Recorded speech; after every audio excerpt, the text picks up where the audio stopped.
We're at a momentous development in the last 2 years. We fought during these 2 years to achieve our war aims, and a central one of these war aims is to return the hostages, all of the hostages, the living and the dead. And we're about to achieve that goal. We couldn't have achieved it without the extraordinary help of President Trump and his team, Steve Witkoff and Jared Kushner. They worked tirelessly with Ron and his team, our team. That and the courage of our soldiers who entered Gaza and the combined military and diplomatic pressure that isolated Hamas, I think, has brought us to this point.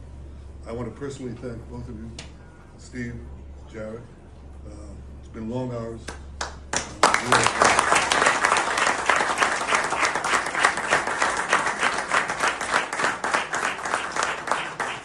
You worked around the clock, but not only worked, I think you put in your brains and your hearts.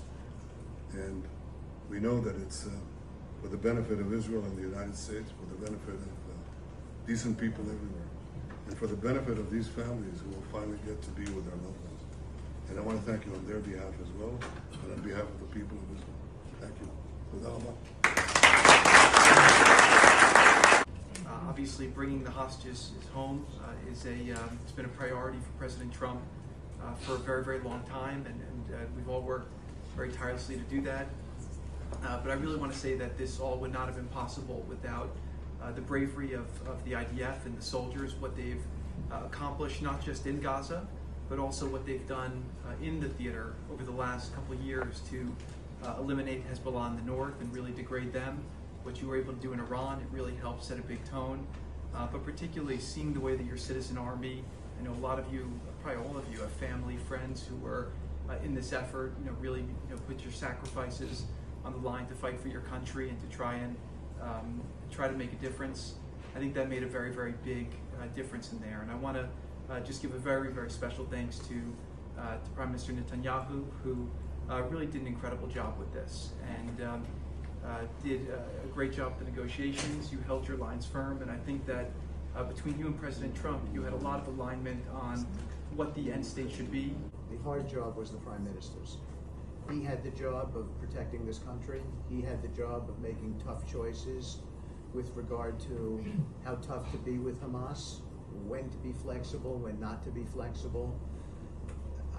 I think to myself all the time, I lost sleep over it. What would I have done in some of those circumstances?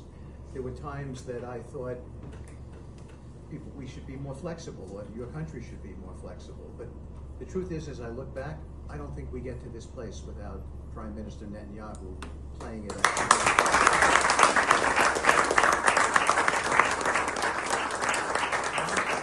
And I'm not just saying that. They're not just words. The president believes that. My president believes it. He believes that Prime Minister Netanyahu made some very, very difficult calls, and lesser people would not have made those calls. And here we are today because Hamas had to, they had to do this deal.